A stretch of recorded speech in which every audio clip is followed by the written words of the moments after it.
Family, what is going on?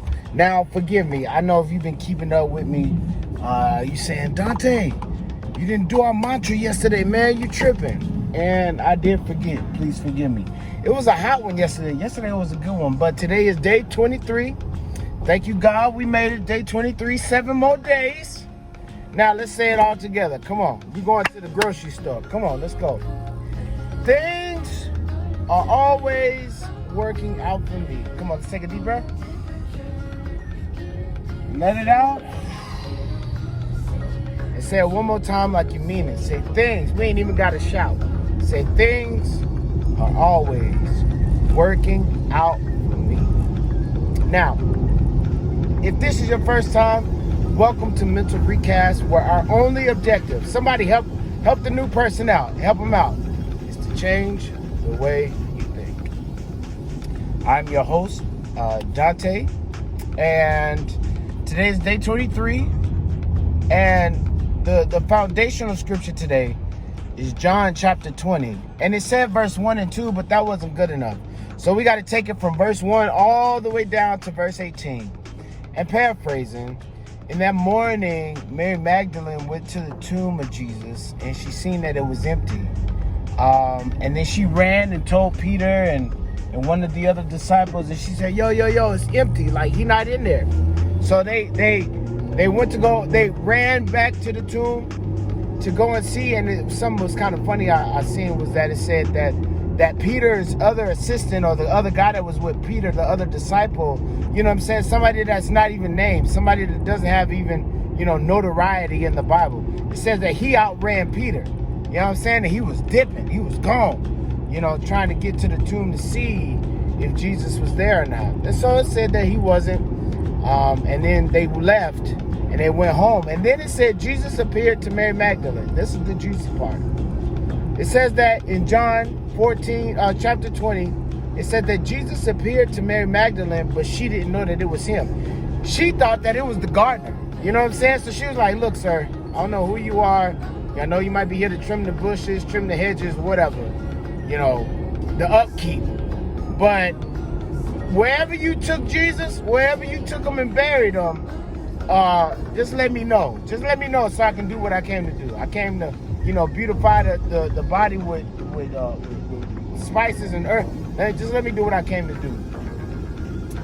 And then it said that Jesus revealed himself to Mary Magdalene. Now, what am I saying? In this whole time-space continuum, in this whole line, in this whole vastness of space, this whole deal that we live, the stuff that we have going on, and sometimes we can be so down, so depressed that we can't see the forest through the trees. We can't see it, right? But God is in whatever you're going through, right? Because Mary Magdalene, think about it. Jesus on the cross, he died, blood. Everybody saying that Christ was fake. It was a hoax. If you really the Son of God, the Son of God, let yourself down and all of that. And then to come to the tomb for me to do what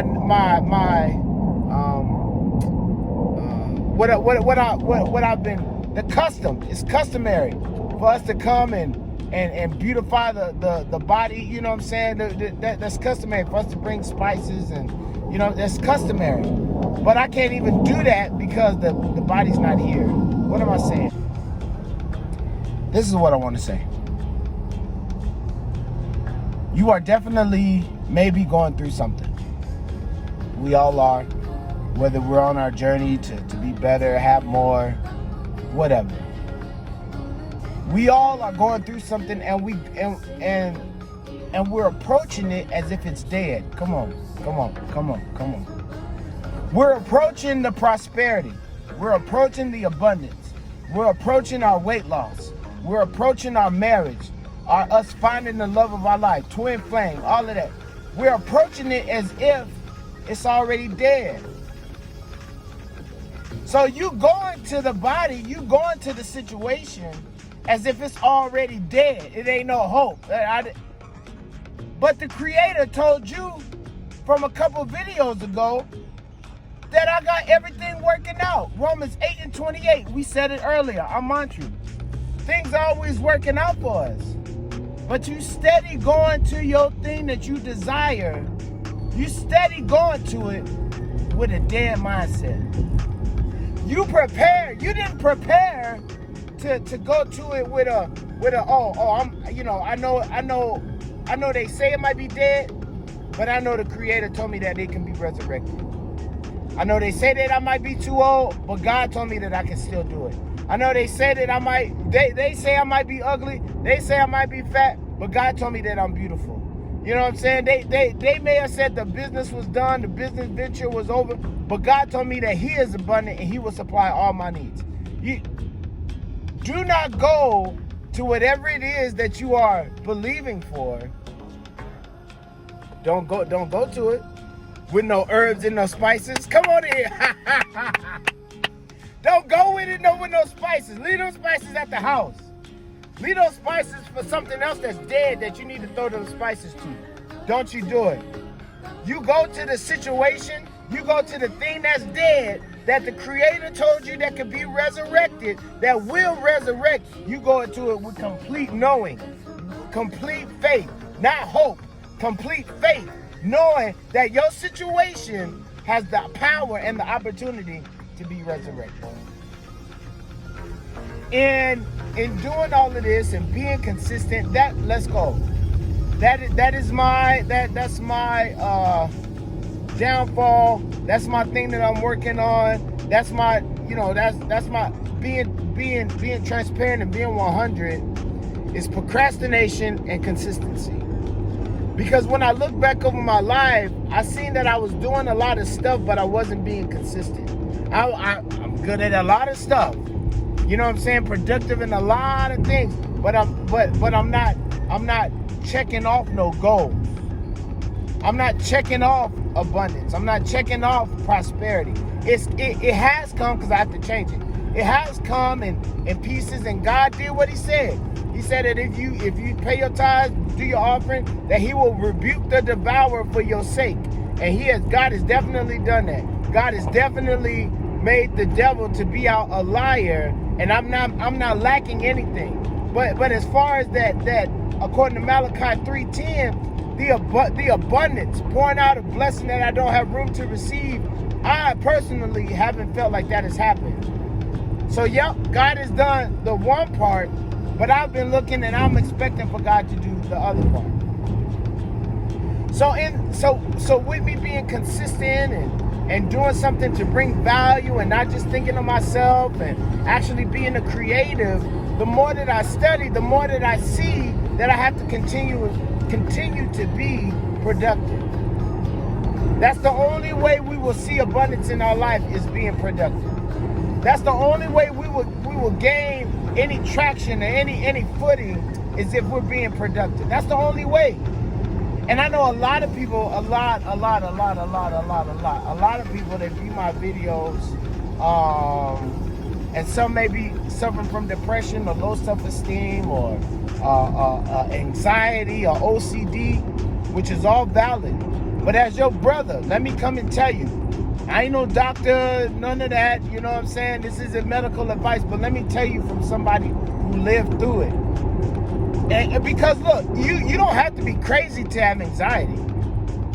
You don't have to have a big position to be depressed. You don't have to have all of the stuff that society say you do. You just have to have the enemy talking in your ear when things are going right.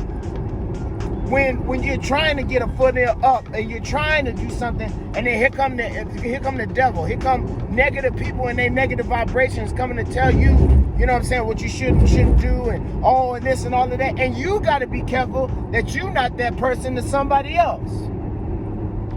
Yesterday, and I'll go back.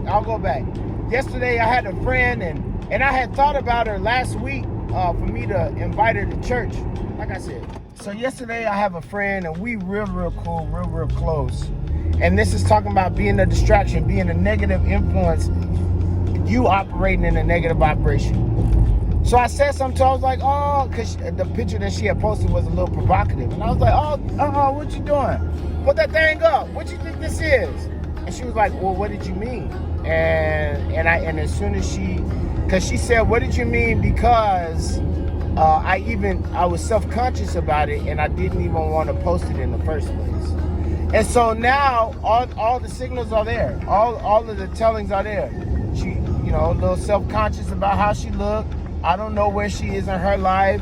She probably was going through something in her life, and then here I come, jokingly saying something about her picture instead of either not saying nothing at all, because I can shut my mouth, or being like, oh, and say something nice instead of, what I'm saying, oh, that's a little hot, what I'm saying, that's a little too hot to handle. And so when after she said her piece, I had to clean it up real quick and I didn't lie, but I just had to clean it up because you don't know what people are going through.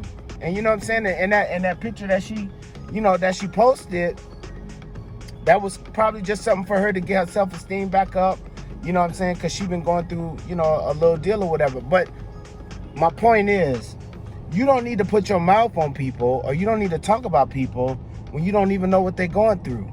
Just straight up. You have no idea what it took for that person to get out the bed. You have no idea. You have no idea what it took for that person just to get themselves together to be. You don't know. You have no idea. And for you to come and talk out through the side of your neck and just, I'm just playing. You don't have no idea. So, going back to Mary Magdalene and Christ,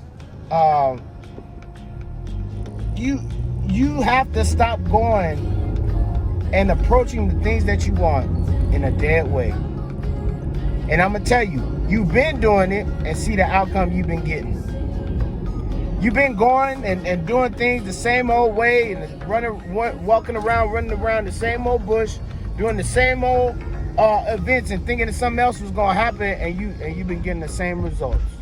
So, you need to change how you going about it. Whatever manifestation you want, you have to change it. Because y'all going to make me holler. Y'all going to make me stop talking loud. But I'm trying to tell you, you can and will not have anything until you change how you going about it. Just like today, we had to come. If you're paying attention to the background, we in a completely different new section of the city. You know what I'm saying? Because why? We got to change, and I came to a completely different store. You know what I'm saying? We in the southwest part of town. Why? Because I'm gonna see something. I'm gonna experience something. Something is gonna happen that would not have normally happened if I just would have went to the same store that's by the house. You have to change. You have to change, and you have to be led. You have to be led, and you have to change. What am I saying? You have to do something different to get the things that you desire. You have to go about life in a different way to get the results that you desire. Because nobody's going to give it to you. No, come on in here. And the reason why, if you do your own work, the women, Mary Magdalene, his mama, one other lady, the women were the first people to see Jesus Christ after he was resurrected. Why? Because they went looking for him. And because you'll read in John chapter 20 that the men, his disciples, was behind a locked door somewhere because they were scared of the Jewish leaders. I didn't write it. What am I saying? You can't be scary in this life. You can't have no punk about you. There can be no sissy or what's a better word? No punk. You just can't be scary. There's nothing else to say. You can't have no wuss in you at all. If you want abundance, you want prosperity, you want peace, joy, love, happiness, long suffering, you cannot have no timidity, look it up, about you at all. So you need to chew the bullet, not take the bullet. I didn't say that, but bite the bullet.